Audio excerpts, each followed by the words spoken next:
on this one. So he created all these characters inside VeeFriends that you can then invest into buying the NFT of.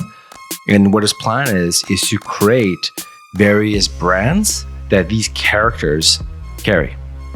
Kind of like, all these Kellogg's has like Tony the Tiger and like the Leprechaun and whatever, all these kind of characters. So he made the example of like, I forget what he called it. Like if you want to start like a chocolate bar, right? He could have the NFT of, Chippy the Chocolate Man. Or I just made that up. I have no idea what. He gave better examples than that. Chippy the Chocolate Man. I want me some Chippy the Chocolate Man. Good morning, marketers. Today, we're going to be talking about the 2022 trends that are happening in the creator economy. And we have some interesting stories and articles that we found. A lot of these things have been cited by many sites. Every time I do my research around the creator economy, these are some of the articles that I'm seeing a lot of people point to and talk to. So very interesting. And we're going to get right into it right now. Let's go. All right, first story is on Signal Fire's creator economy market gap. So Signal Fire is a company that invests, they're a venture capital firm. And this is interesting because they are clearly interested in investing into the creator economy and also tools and softwares for the creator economy. They've actually invested into a few in the past. I don't think we're going to get into that in today's story, but it just the research that they actually put into this. This is one of the most cited reports that I've seen on the creator economy, which I think is really interesting. I know Andrew went deep into this and found a lot of interesting points. So Andrew, take it away. Yeah, they've identified the three top trends in the creator economy, which are creators moving their top fans off of social networks. No brainer. I mean, we've always known that email is the number one, right? Trying to get your followers and subscribers, because a fan is just a fan. Doesn't mean that they're a paying customer, paying client, right? And onto their own websites, apps, and monetization tools. The second trend is creators becoming founders, building out teams and assembling tools to help them start businesses while focusing on their art. Love that. And then finally, creators gaining power in the media ecosystem as fans seek to connect with individual personalities rather than faceless publishers. So, okay, so we got off the platform, so on their own websites, apps, monetization tools. That makes sense for sure. I like the bottom trend the most, to be honest with you. Who wants to engage with, like, if IBM sent out a tweet, would you like engage with an IBM tweet, or would you rather engage with some higher up executive at IBM? Maybe IBM's a poor example here, but you know what I mean? Like, who wants to engage with the brand? You've seen things like people engaging with like Burger King versus Wendy's. They've done a little bit of that. Yeah, but right? Wendy's has an awesome Twitter though. Like that's same with Burger King. That's why they've been going at it, right? Yeah. So there are some brands that are like that. But for sure, you're seeing a lot more of like the individual person, right? Like you see now with all the billionaires getting on Twitter and doing a little dialogue. I think Elon Musk kind of led that. Now Jeff Bezos is in there. Bill Gates got in there, so we're seeing more of that. Yeah. It's becoming more popular for the billionaires. Yeah, and also we talked about on the last episode with like Hootsuite and them kind of looking like they're hiring some creators who are now creating content for their YouTube channel. So that could be interesting too. Is kind of make your own. It's a little bit challenging, I think, for a company to hire talent who's going to end up being the face, or even one of the faces, right? What happens when they really blow up and get successful? It's kind of like. Kind of like even like in TV series and stuff like that, right? Because somebody blows up, becomes successful. Let's say they become like a little micro celebrity influencer, right? And you start off paying them, $3,000 or $5,000 a month, and they're just one of your marketing people who are also on video, right? All of a sudden they blow up. People really like their personality, and they're like, hey. Now, like if it was a TV show, you need the network, you need the production. You can't just go and be like, well, you guys don't pay me, I'm going to go make my own show, my own TV show. It doesn't work, right? I mean, you could maybe get hired onto another show. But like with this, it's like if you're a creator, you're working under the brand of, let's call it the Hootsuite, YouTube channel, and then you blow up, and then you're like, hey, I could just be a creator now. Why do I need $3,000 to $5,000? You could go back to Hootsuite and be like, yo, you want to keep me around? I need $20,000. Yeah, it's about keeping the talent happy. right? Because Hootsuite or whoever it is, they own the brand, they own the channel, they own the distribution. It's like the production company that owns distribution, but then the talent is like, wait a second, I want my piece of the pie too. So yeah, you're right. That's a good conversation for the brand. Well, it's interesting because the other approach is kind of like what Hootsuite did, where they basically created like a podcast network, right? And they just went down and licensed or like, partnered with, creators in a sense, right? So that's kind of the other way of doing it. But also a lot of companies are being started on the back end of these creator-led content, right? Instead of like, I've seen a lot of creators that like started like a coffee company or like a makeup line or, stuff like that, where it's like you're first a creator, you build the audience, and then you could just start building out companies, right? Yeah. I recently saw another creator. Graham Stephan made a coffee company. Yeah. Did he? Okay, I didn't know that. Yeah, I've seen a few creators start coffee companies. Yeah, because you could easily like source your own coffee beans and then package it and it's your coffee, right? I saw like the Nelk Boys. I follow them. They started their own alcohol brand. Now they're doing their own supplement brand. Oh. Yeah, they've got Happy Dad as their seltzer, but now they're launching their own supplements. And they just partnered with a company that has USD approved supplements, so they could sponsor like UFC fighters and sports athletes with their supplements. I'm sure it's gonna be very successful. I know we're going off on a bit of a tangent now, but like I agree. Like it's a popular model. Like The Rock, Dwayne Johnson, the whole reason why he launched his tequila brand is because he publicly stated he's like, I can't pass my acting career onto my kids. Yeah. So it's a no-brainer when you control the attention, right? Yeah, Logan Paul and KSI, they just started that Prime, the drink Prime. Right? Oh, did they? Oh, cool. Yeah. There's been a lot of that. I mean, it's been clothing brands mostly. I saw like Yes Theory. They started their clothing brand. I think it's just called Yes Theory. I forget what it's called. Or Seek Discomfort. It's called Seek Discomfort. I forget. And then originally Logan Paul had, the Maverick clothing brand. So a lot of them have done merch, right? Merch has been the most common. But now they're starting like real companies and businesses. So yeah, I see that as being a huge, you want to start a business and then it's like just create.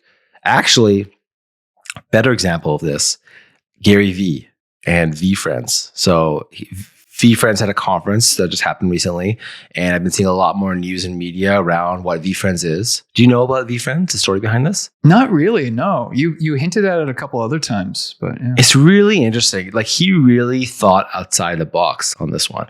So he created all these characters inside VeeFriends that you could then invest into buying the NFT of.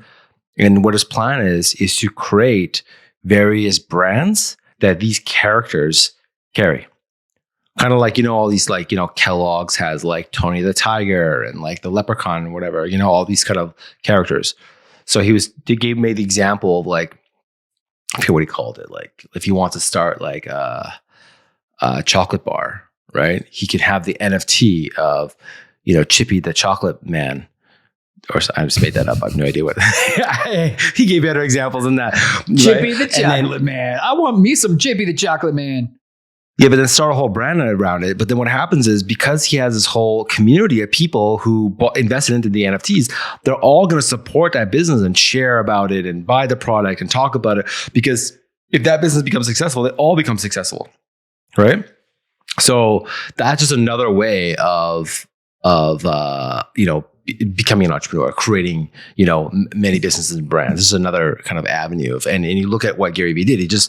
He was, obviously a business creator, creating content and so on, but he's really like tapped into that audience to, create a, both like you can call it a media company, but also create all these businesses and brands. So I wouldn't bet against Gary. Gary is like, and I saw him in an interview not too long ago saying that he was talking about NFTs. He was explaining NFTs to someone, either the host or another guest speaker. And basically, I really respect Gary a lot. I do. And I love that he was so blunt. He's like 99% of NFTs are going to go to zero. And I was so glad to hear him say that, because a lot of people are talking about NFTs as if it's like, like it's kind of like this new gold rush kind of thing. I don't have an NFT. I haven't got into NFTs yet. I'm not an expert on NFTs, but he there's a lot of hype and a lot of excitement around the subject. And then he like full on just said in a recent interview, like 99% of them are going to go to zero, because he's just trying to like, temper expectations for people, I think. I mean, and there he is out there selling NFTs. I don't know how many people out there are out there selling NFTs like he is, but I wouldn't bet against him. Well, the idea is with the NFTs is some people are buying it just for the character and that kind of like that collectability of it, right? But if the people behind it are not real entrepreneurs starting real businesses behind this, it's obviously going to die, right? So there's going to be a lot of scams out there. Yeah, there will be. Yeah, they're talking about a lot of these NFTs are going to like crash by like 90% this year, whatever, right? So, there's already been a huge crash.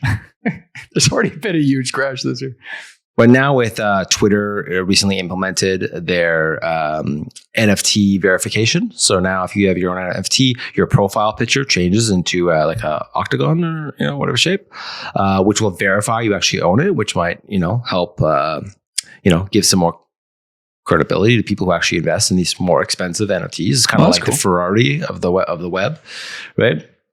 But I mean, the point being here is it's just like about creators becoming founders and starting real businesses. So I think the idea of moving off social network to your website, maybe your mobile app, and also when I say monetization tools, I mean, it's email, right? You get your users' email addresses or phone numbers. Community.com was really big, right? So people want to do the whole SMS thing.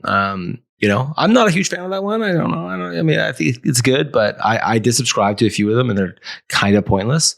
Getting these I don't like getting text messages and being interrupted. I like emails. The founders part, and then this whole media ecosystem, which I know you talk a lot about, like having a brand that has multiple channels or a podcast network and, really becoming a media company. Well, it's all about controlling the attention at the end of the day. That's what brands and business professionals and entrepreneurs care about, is controlling the attention. What we're highlighting here is that money goes where the attention. No, how's the saying? Money goes where attention flows, or the other way around. I love what it says right here. More than 50 million people around the world consider themselves creators, despite the creator economy only being born a decade ago. It's become the fastest growing type of small business. And I love that, because that gives people flexibility in how they can generate revenue for themselves. And a survey found that more American kids today want to be a YouTube star, 29%, versus an astronaut, 11%. Matt, did you ever want to be an astronaut when you were a kid? No, I think the astronaut thing seemed a little bit scary to me. Yeah, I wanted to be a firefighter. That was my thing. I didn't want to. I wanted to be a garbage man, because like how they get to hang on the back of the they get to hang on the back of the garbage truck. And it'd be fun to hang on the garbage. You just want to ride outside. I want to hang on the back of the truck, and then one of my mom's friends, I remember saying, well, they actually get paid pretty well. I'm like, perfect. I want to be a garbage man. That's what So yeah. I didn't know you wanted to be a garbage man. That's awesome. So this article also highlights all these different ways that creators are making money on platforms like YouTube, Instagram, Snapchat, Twitch, TikTok, Substack, which is email subscription platform, Patreon, which is basically like premium content for your subscribers. I think it's weird that YouTube doesn't have something like that just built in by now. And then also OnlyFans for more adult. Well, content. They do. They got membership. They got but if I remember correctly, that functionality, that feature isn't unlocked to you in YouTube until you surpass 10,000 subscribers. And then you can create a members only content. YouTube does have that. Yeah. I don't know when they rolled that out. I've never actually seen it. I don't see any YouTubers doing it. It's not, I wouldn't say it's the most popular thing. Patreon's way more popular than from what I can tell. I don't have the data in front of me, but it looks like Patreon's more popular than the members only content. Yeah, section. And I noticed when they have courses, they're always going to like something like a Skillshare, Thinkific, Kajabi, that sort of thing, which is obviously that's good. It's LMS. But what's cool here or interesting is that they don't list Facebook, LinkedIn, or Twitter. Twitter is not really like a creator platform. But yeah, LinkedIn, I'm surprised LinkedIn is not on there.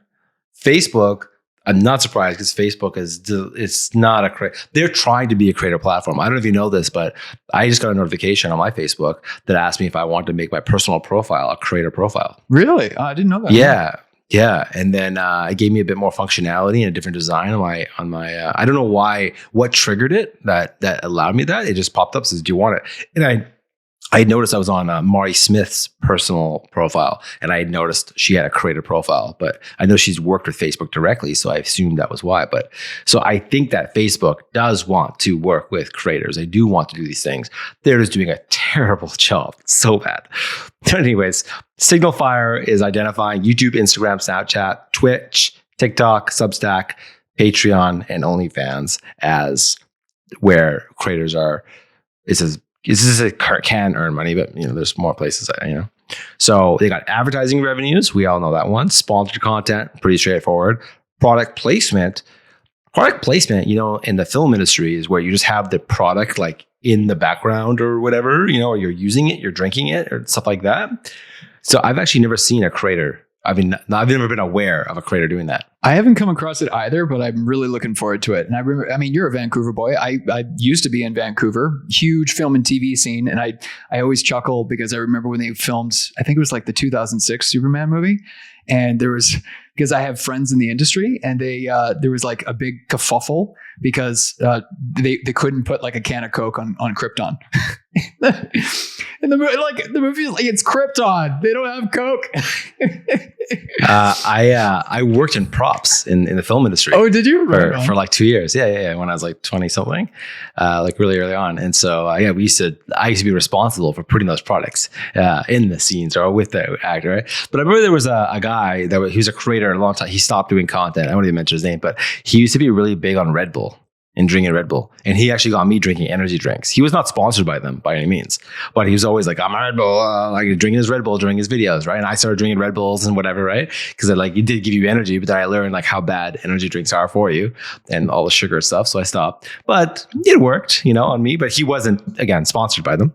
But yeah, I've just never noticed, product placement. There's definitely product reviews, paid product reviews, which would be different. Tipping, we've seen that it's getting implemented more and more, especially even with like crypto. We talked about this in one of our previous episodes. And it's going to become more popular when micropayments becomes a thing. We're still kind of all waiting for that, but yeah. It's already kind of there. It's so easy to pay now with Apple Pay and Google Pay and just, one-click things on mobile devices. Yeah. I think more so on mobile. Doesn't Twitter have something like that? Isn't it? That's active? What we talked about. No, we talked about this like a few episodes ago where they connected with Stripe, and Stripe has connected with Polygon, and we have it set up. If you go to twitter.com/webfriendly, you could set up some Bitcoin. But it'd be cool if there was just like a button you press, you just send $1 over or something like that. Really quick, easy tipping, right? There's been platforms for that, and even with all those YouTube super likes, that's tipping, right? That's what it is, right? Paid subscriptions, we know what that is. Even membership sites, communities, courses, you're just paying for the content. It kind of falls under the Patreon, Substack sort of stuff. Digital content sales, ebooks, courses, videos, whatever. NFTs could probably fall into that. Merchandise, obviously, I think that's kind of old school now. There's merch shelves. That's another thing that YouTube does do as well. There's a merch shelf. Yeah. Then there's shout outs, right? Paid shout outs, that sort of stuff, helping other creators get some more followers and subscribers. Live and virtual events. I love events. We're getting back into doing more live events in Vancouver with Internet Masterminds. We've done lots of virtual events. So yeah, I think events, especially these days, people kind of wanting to get that, community feel back and bringing people together. I think it's going to be really hot. Couldn't agree with you more. People are starved for that in-person kind of connection again. Yeah. Yeah. And then they got VIP meetups. It's interesting they use the word meetups. I'm pretty sure that meetup.com owns a trademark for meetups. I'm not sure about that. I'm curious. But people still use that term. And the meetup.com platform needs an overhaul. Oh my God. I found a huge glitch in their, not glitch, but a huge error in their platform. And I emailed them and they got it fixed the next day. I was pretty happy about it. But what happened was if you're on mobile and you click on a meetup link, and you have the Meetup app, it'll only open the Meetup app. It won't take you to the event. But if you don't have the Meetup app, it'll open it up on a mobile page. But because I had the app installed, it kept just opening the app and not taking me to the event. That's a pretty big glitch, yeah. Yeah. So I have a video on our channel. If you guys search for it, it's called "Is Meetup Pro Worth It?" And then the meetup team had actually found that video. The CEO contacted me, and I ended up having a whole meeting with the whole development team. I spoke to them for like an hour. So this time when they got in touch, they're like, hey, thanks for finding the thing. And they're like, fix it right away. I'm like, oh, awesome. And then I actually checked it. It was still not working. So I don't know, whatever. Anyways, but then after I was like, hey, by the way, I got a lot more feedback if you guys need it. Because I was on meetup and it's so bad. It's like there's so much wrong with it. But in terms of VIP gatherings, I would not use the word meetups. We're actually planning that right now. We're going to have a nice VIP dinner, that sort of thing. So I think that's going to be a great way for creators. Kind of like I've seen people even do like $3,000 weekends or more. Yeah, and more. I've actually attended one like that in Vegas. It was like $3,000 for the weekend with these two influencer types. But yeah, we're doing like dinners for like $100, something like that. Right. The last one here is fan clubs. I'm not sure what a fan club would look like. Maybe that's just like a community thing. But yeah, I don't know. Fan clubs, what that means. I don't have any experience with that. Yeah. You were saying Signal Fire is known. Like I wasn't actually aware of Signal Fire before you flagged this story for us. But Signal Fire says right here, we fund both early and mid-stage startups and help them with recruiting, advising, go-to-market strategies, and PR. So don't be shy about sliding into our DMs or smashing this newsletter subscribe button. I like how they worded that. I think that's good marketing. That's just good copy. So how many creators are there? So there are now 50 million content creators. 46.7 million are amateurs. We have to figure out what they call it, amateurs here. Part-time. If you're a part-time content creator, you're an amateur. If you're full-time content, you're not generating income anywhere else, you're considered professional. Yeah. Oh, okay, great. So we are some amateurs. I don't like this language, Signal Fire. You should have been like up and coming creators, established creators. That would have been you better don't wording. Label yourself as an amateur. Yeah, I don't like the word amateur. Yeah, okay. It also says here, professional creators with under 2 million making content full time. So YouTube, of the 31 million channels on YouTube, 1 million creators have over 10,000 subscribers. That's an interesting stat. Instagram, 1 billion accounts. Only 500,000 of them have over 100,000 followers. And on Twitch, 3 million streamers. And look at those stats. It's interesting. So 3 million streamers, 300,000 of them have either a partner or affiliate SaaS. Okay. Yeah. This is interesting. I mean, I find that, so if you're a professional content creator, you're far more likely to use YouTube.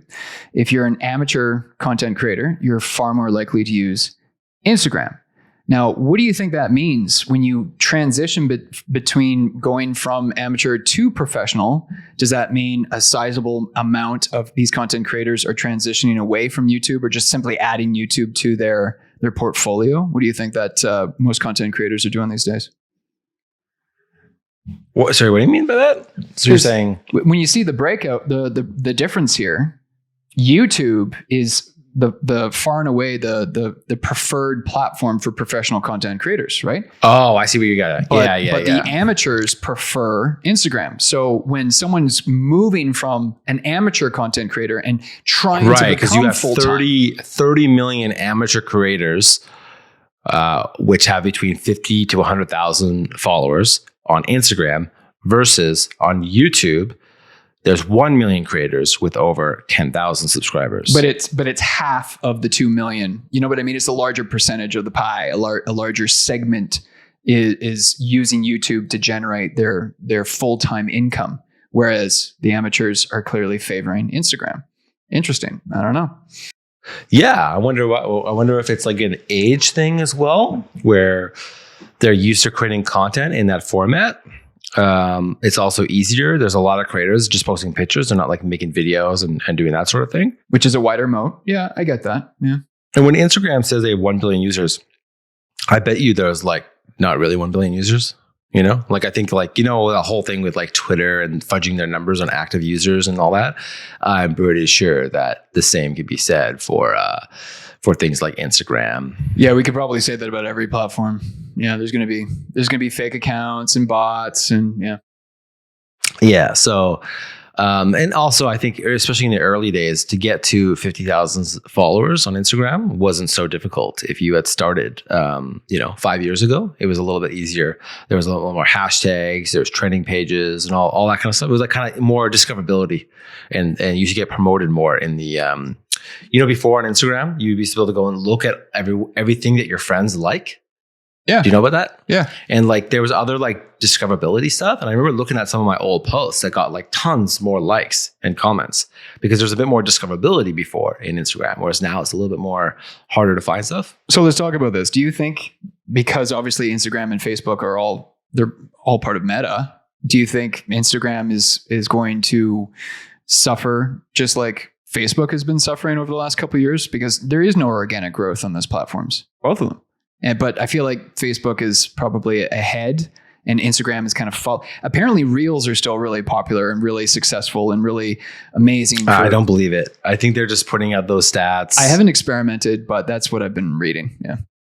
I know, but I also think that TikTok is fudging numbers. Oh, I believe. For sure. Because I think, yeah. When they're counting a view is only 0.1 of a second and YouTube's view is 30 seconds, how are we able to compare apples and apples when a view is measured so drastically different, right? And on top of that, when you get followers on TikTok, there's a lot of these like usernames that just say user with a bunch of numbers at the end. Yeah. I think that they're just fake accounts. That way you get a lot of followers on TikTok and you feel special and you keep creating content for TikTok. That's what I think.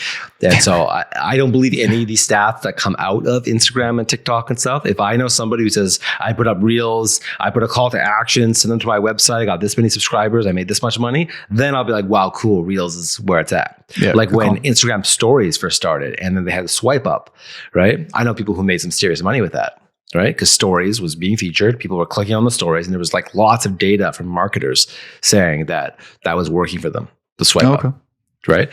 Yeah. Whereas with Reels, like I don't like, even if you're getting views, right? It's like, is it real views? Like, what is it? Like, who cares? Right. And then I think it was last year at Traffic and Conversion Summit. What's her name? She's a huge content creator, influencer. Anyway, she was arguing against the swipe up, even though she had access to the feature. It was almost like these features, like they blow up and they're super successful. And then they almost become, I don't know if the word is saturated or what, because even though she had like hundreds of thousands and millions of subscribers, she was teaching a whole system at Traffic and Conversion Summit that involves DMing your followers and not asking them to swipe up. And she had a whole rationale behind that too. And I was like, oh, interesting. Because I thought the same thing, that everyone's just going to, once that feature becomes unlocked to them, they're just going to use the swipe up feature. Yeah, I mean, I think there's definitely value in getting the DMs, but I don't know if there was a button that says click here and it like DMs them. I don't know. No, she was paying a VA. She was paying VAs just to DM people. I mean, that's two different things. There's no reason not to get, like, there's no downside to the swipe up. Right. So it's like you could do swipe up, but then you also do the DM thing, right? Yeah. And I'm racking my brain here trying to think of what the downside was. She did argue against it. I just can't remember why. So this last part of this study is around the content creation tools, without networks, right? So what happens is you can create your content like inside TikTok, as an example, with video effects. Instagram has photo filters, that sort of thing. But there's a lot of platforms and tools out there that are helping creators to create content. One of them being Adobe's Creative Cloud. So for those who don't know, Adobe used to be a software you would buy, you'd buy a license for it and it would be on your computer. They switched to a monthly fee. So it's $50 a month now to get access to it. Some people really didn't like it. Others loved it because it used to cost, a couple $1,000 for each of them. Which priced out a large segment of the market that couldn't afford that. So yeah. So I think it was like, everything is moving to a subscription business because of the way companies are being valued and all that kind of stuff, their valuations, right? So some tools here they got is, so Spotify acquired Soundtrap, a music production software.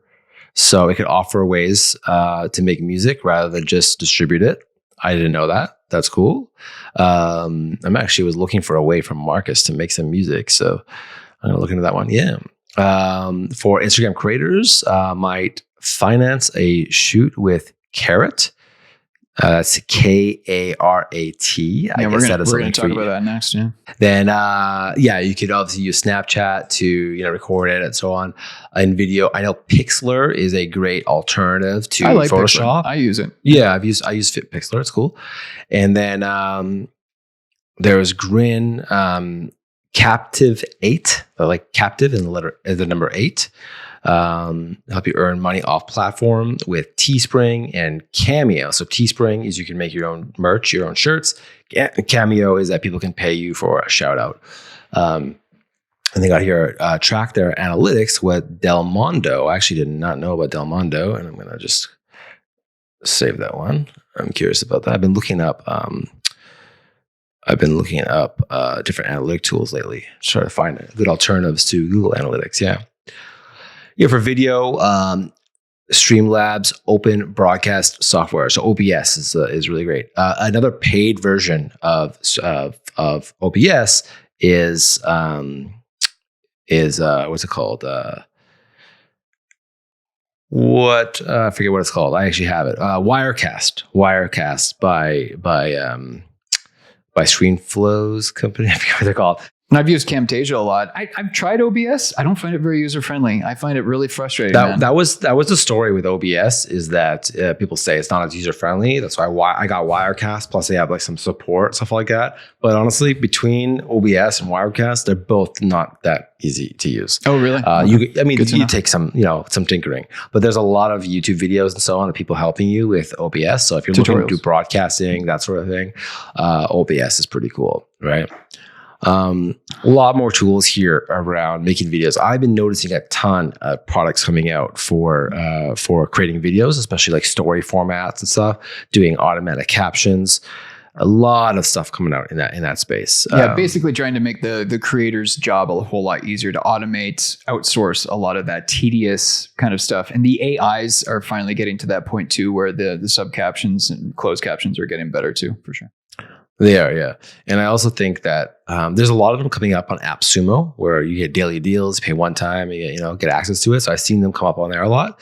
I'm not a huge fan of them. I guess I'm not a fan of the make it yourself sort of system. I think as creators, like, you make the content, you should have a video editor, somebody who just does the rest for you. But these tools are made for people who don't know how to use video editing stuff or whatever. I feel like it just takes so much time to like put these together that I just can't imagine myself. I really like that you just said that. Evan Carmichael gave me one of the best tips I've ever received. When I think I either asked him this or somebody in the group asked him this. He was like, do you either want to be a fantastic video editor or a fantastic content creator?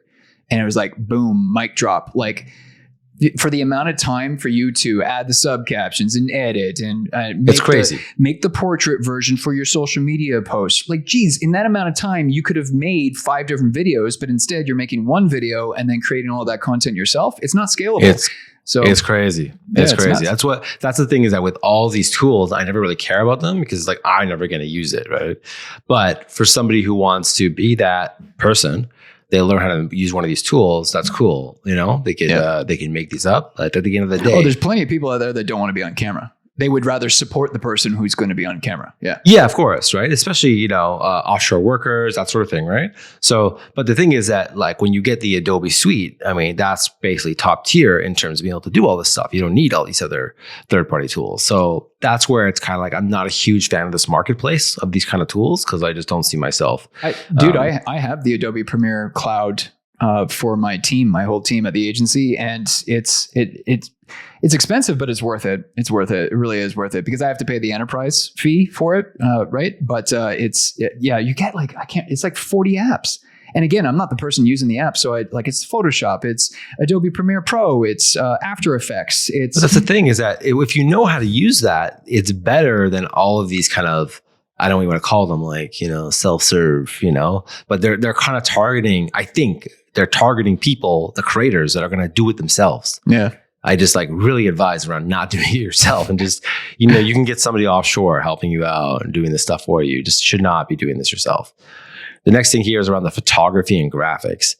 I know a lot of people who are getting into like Canva. Here they put like, there's Affinity as a company here. They got Pixlr, PicMonkey, Photo.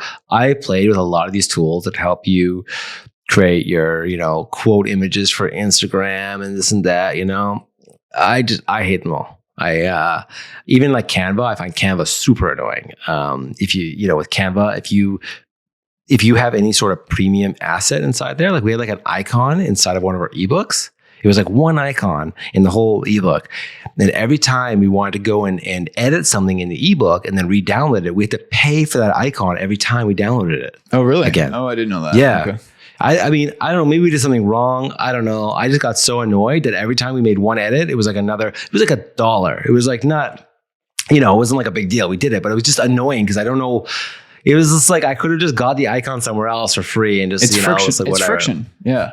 Yeah. It's too much friction. Yeah. Right. And then I've seen other tools like this that are supposed to help you, like you put your brand together and make it, but it's just, I'm just not going to do it. Like I'm just going to hire a designer and they're just going to take care of it. But if a designer wants to use Canva, I don't care, use Canva. But if I was going to hire a designer, I would rather hire a designer that uses Photoshop.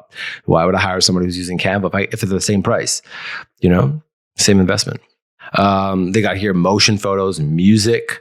I was actually looking, there's a lot of platforms now for finding music and copyright-free music for your videos. So a lot of stuff out there for that. There's a handful of them. I don't use them a lot. My video editors do.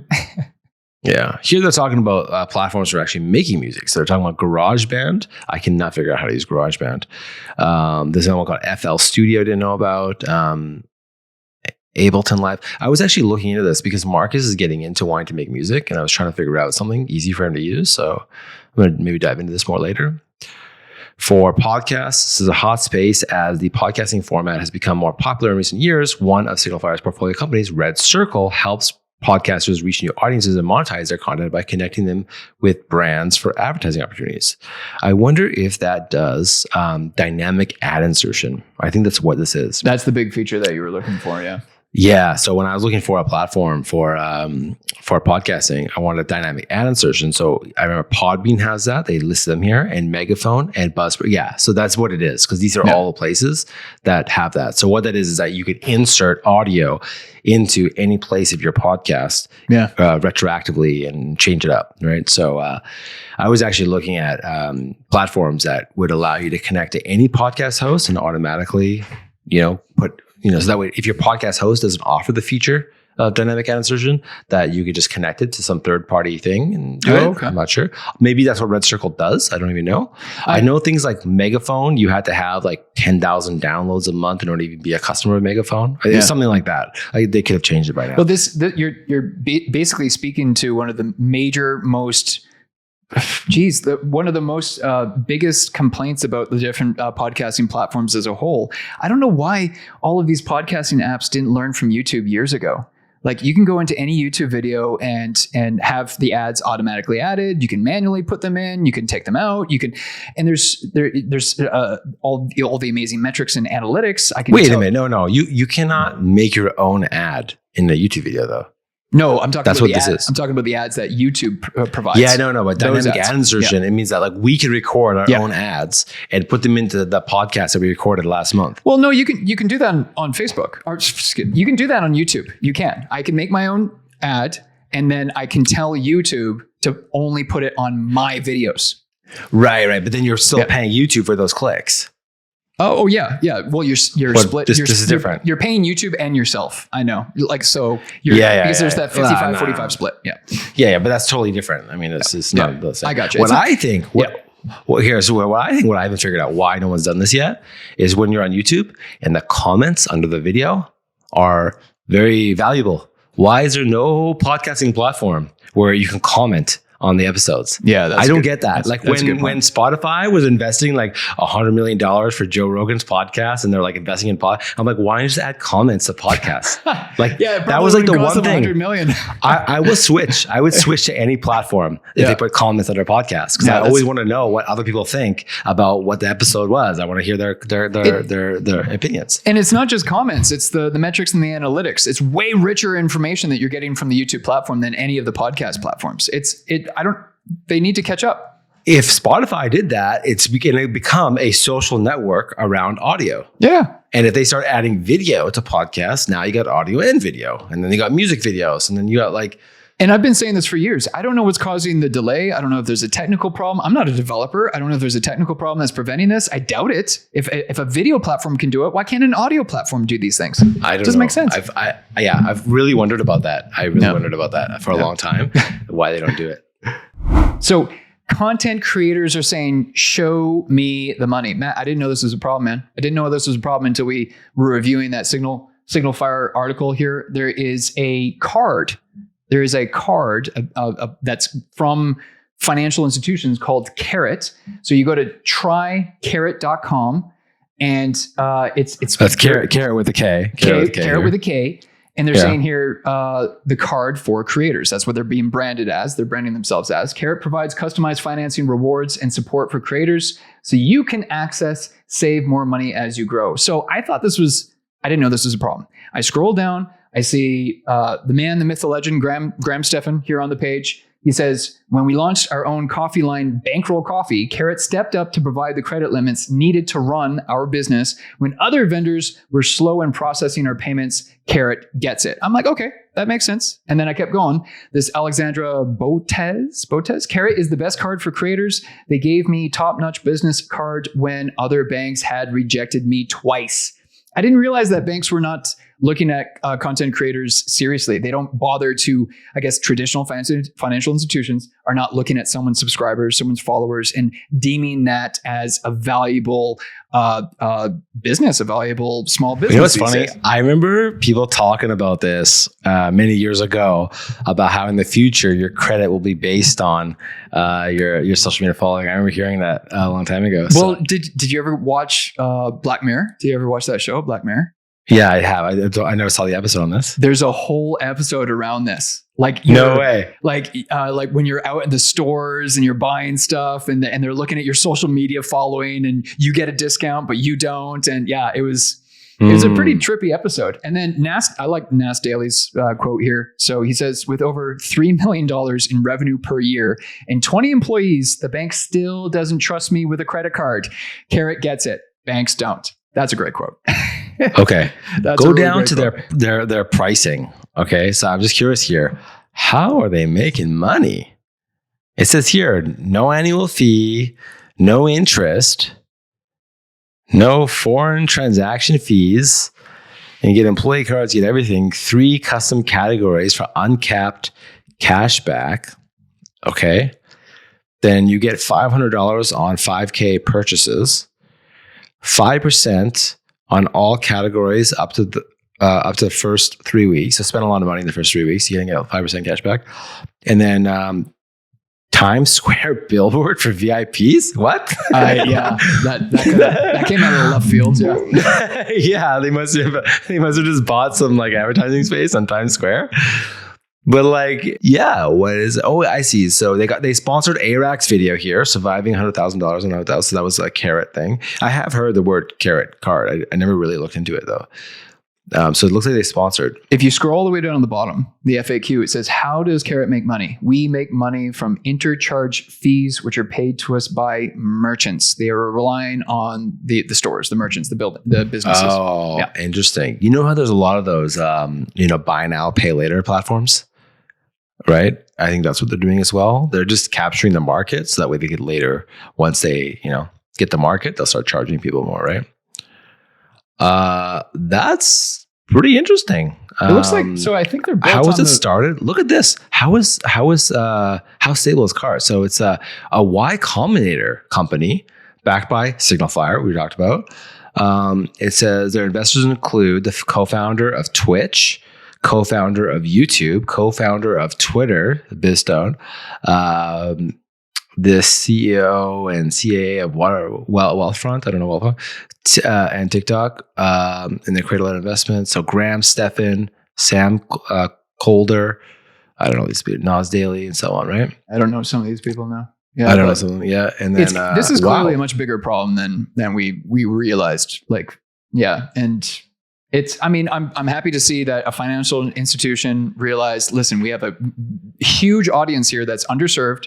They're growing massively, and traditional financial institutions are not actually serving these people. Apparently, and it says under the how much does it cost, Karat does not charge interest or annual fees. We already covered that. Our business card is a Visa network charge card in which the balance is paid each month. So I guess the card is built on the Visa network. That's how I interpret that. All right. Is this for Americans only? I was looking into it. Oh, good question. I don't know. Yeah, I just went there.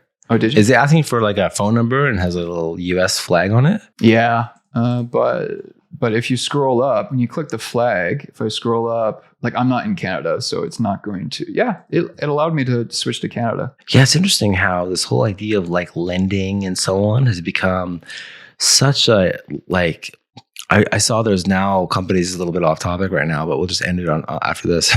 But I saw there's a lot of companies that are offering cash advances to realtors on their commissions. So usually when you close a deal, and then you might have like 30 days by the time it closes, but you have the contract. So it's saying it's going to close, but it's not going to close for 30 days or whatever that is. So they'll lend money to the realtor, and they're actually charging on average 75 cents a day, which ends up being about 30% interest. So, but I just learned about this and I looked into it, and there's like a lot of companies doing this. Cause I mean, if you could borrow money for less than 30%, I mean, boom, boom, you got a business lending money to realtors. Well, as long as we're going off subject, let's go. Let's go. As long as we're going off subject, we're riffing here. We're riffing. I mean, have you ever heard of the term infinite banking or the infinite banking concept? I have. Tell me.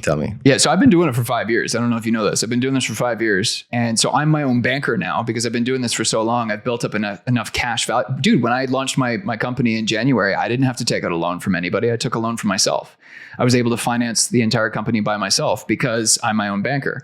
And I haven't come across a system or a model or a strategy that beats the infinite banking concept. It's by head and shoulders above everything else that I've ever seen. Explain infinite banking for anyone. Let's keep this all in one clip. Like, okay? People are going to get lucky if they clicked on this Karat card thing, and they're going to find out about infinite banking now. Because I have heard people talk about it, but I think it just kind of never really like registered for me. I mean, it's as cool as the Karat card is for creators. I mean, infinite banking is a no-brainer for absolutely anybody, in my opinion. I'm not a practitioner. I'm not selling anything. I'm not blah, blah, whatever you want to say. Explain the concept. How does it work? Yeah, I've been doing it for 5 years. So you use an insurance product called whole life dividend paying participating insurance. But forget that it's insurance. It could be a freaking shoebox. Could this be in Canada, US, anywhere? Yeah. Well, to my knowledge, it's in Canada, the US, and Japan. To my knowledge, I don't know if it's anywhere. It might be in other places. I just know because of the research and everything. It's in those. So this is an insurance company. So you're signing up to create your own insurance company? No. So there are insurance companies all around the world. Some are stock companies, so you can buy stock. Some are mutual companies, and you could do infinite banking with either. But it's way better if you're with a mutual company, which I am. There are mutual companies in Canada still. Not every country has mutual companies. Some countries only have stock What does this mean? Mutual? Like mutual fund? Is that what you're saying? What's mutual? It's mutual in the sense that every policy holder is a co-owner of the company. So when you take out a life insurance policy, you actually own part of the company now, which means at the end of each year, when the company just states the dividend, then all the policy holders get to receive these dividends, which is extra money that the company made. Yeah. So just buying a policyholder, just by becoming a policyholder, you become a co-owner of a life insurance company. And these life insurance companies, at least in Canada, are like almost 187 years old or something. And the company that I use has paid out an annual dividend every single year.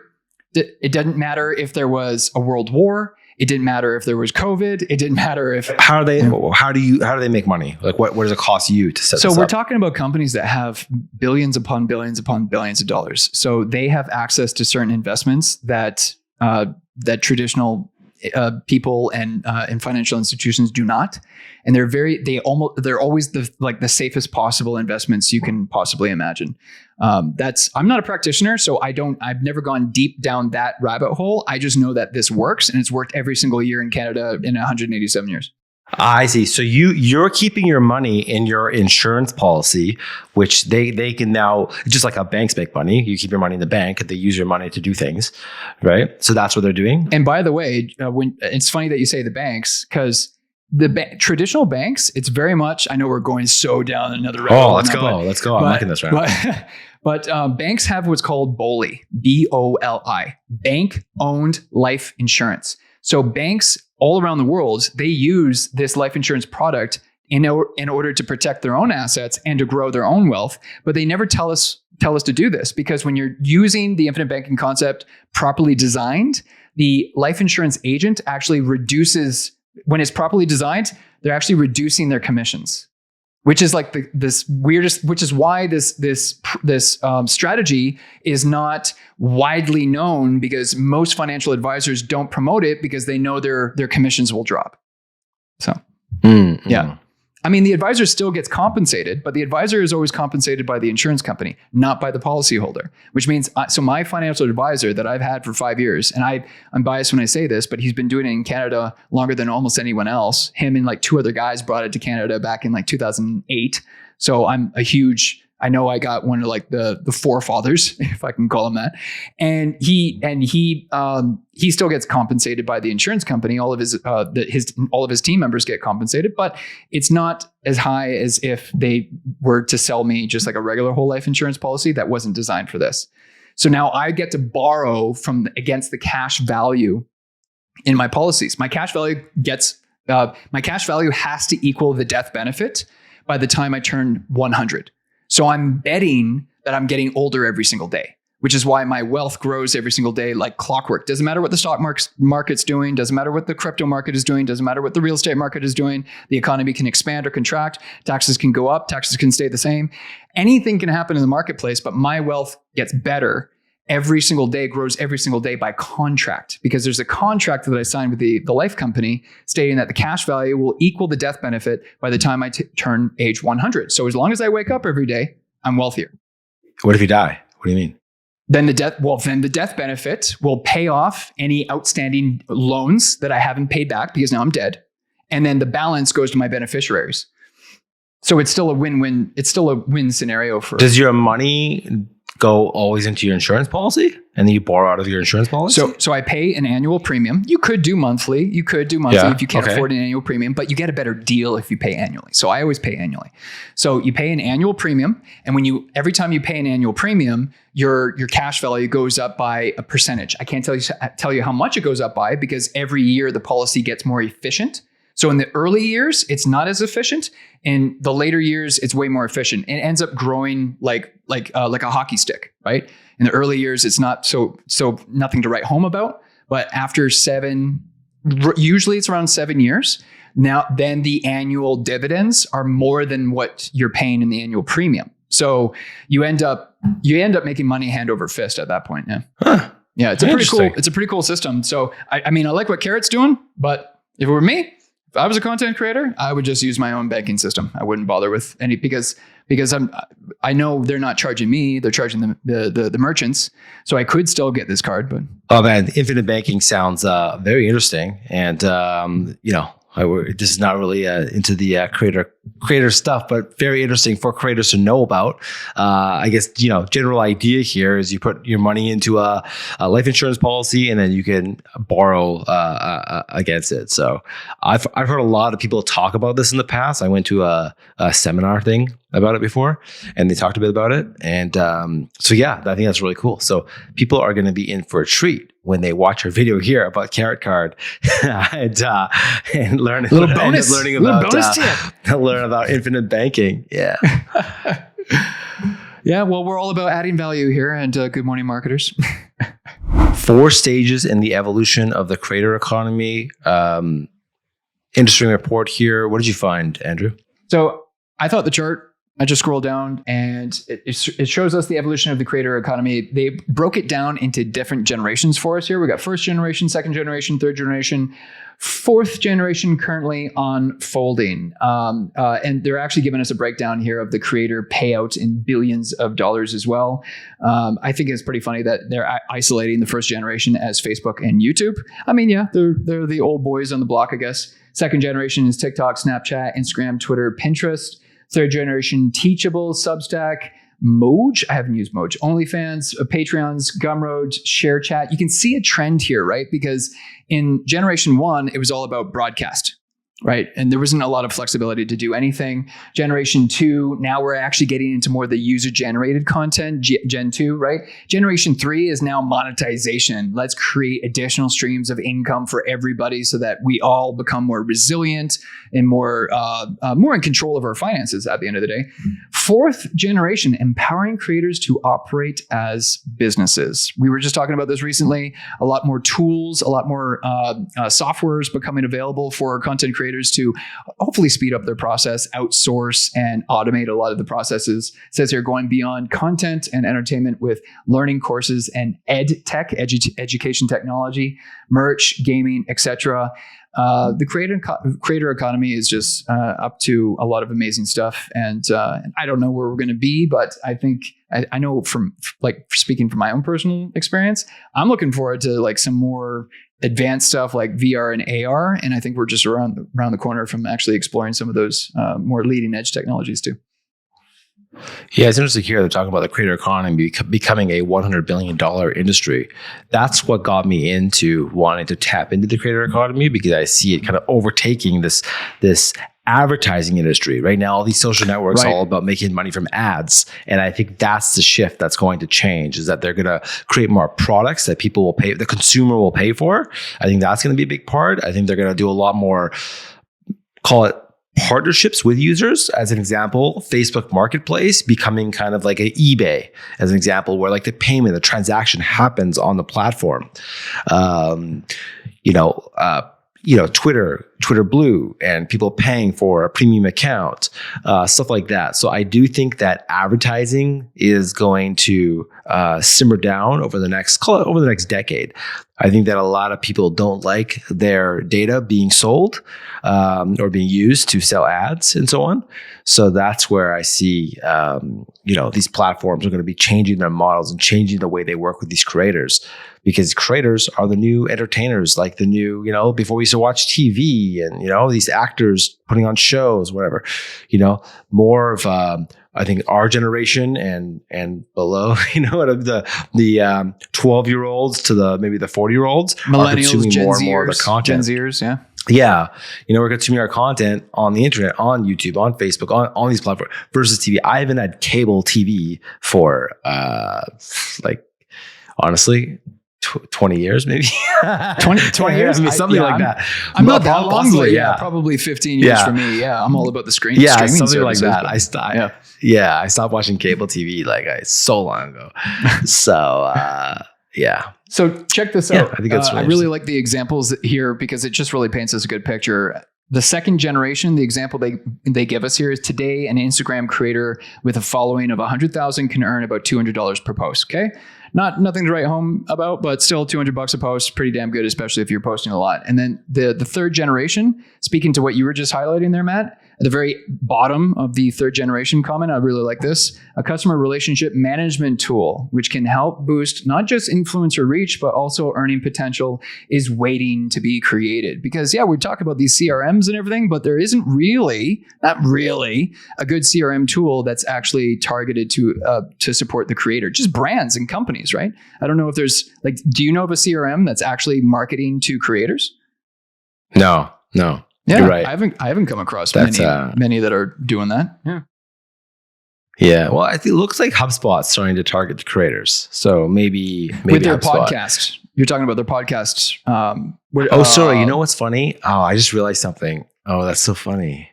I actually talked to a startup.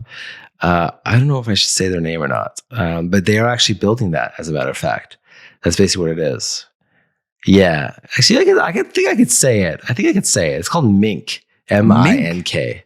I've never heard of them. Yeah, let's check it out. Yeah. So I think they're really early stages still. I can't remember. It was Mink. Is it Mink.io or something, or Mink. No, it was a Mink. Oh, you know what it was? M.Inc.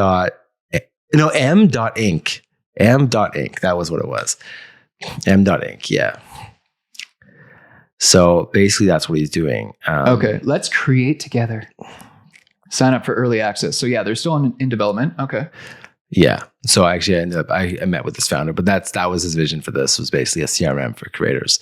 But there's others out there that are doing the same sort of thing. If you look at Y Combinator, those kind of like tech, startup incubators, a lot of people are creating tools like this. You go to influencerhub.com. They got tons of tools there of people kind of creating these platforms for creators, tons of tools for creators. So it's just interesting to see kind of which ones actually pick up and take off. All right, Matt, there we go. We covered the 2022 top trends for the content creator economy. And man, I don't know about you, but I'm feeling really ambitious, really bullish on content creators. Right now, the market is taking a major splash. Lots of blood in the streets, but as long as we got content creators out there being supported by the various tools that we talked about, the trends that we've talked about, I don't know. I think it's super bright. I think more and more content creators are going to be able to empower their financial futures and spur up some audiences and support the economy as a whole. I'm a big believer in content creators, and I think things are looking really good for everybody. I think it's interesting to see the software startup in the Silicon Valley, kind of merging in with these creators who are now using the tools that they created. And now there's more softwares coming up to support more creators. You know what I mean? It's like this mesh of these kind of geeky developers with these outgoing creative types, like it's like the introverts supporting the extroverts, and they're just kind of moving up to get, that's kind of what it's becoming like. So that's what's really cool about watching this. And and I like, and we're kind of the in between. We're the one kind of telling the news in between and kind of connecting the dots for both sides. So that's how I'm seeing it. So guys, if you're watching the show on YouTube, make sure to kind of check out some of the other clips and shows that we've done. We've covered a lot of topics around the creator economy before. If you're listening to this podcast, Spotify, Apple, wherever, we put all of our clips both on YouTube as well as on all the podcast networks. And then we also have these little short clips that we put on Twitter, Instagram, Facebook, and everywhere else. So you guys can check those out. But make sure to go back and look at some of our past content, because I think we got some interesting stuff for you to learn. And we got more stuff coming up next week as well. So awesome. Thank you guys. And we'll see you next week. See you.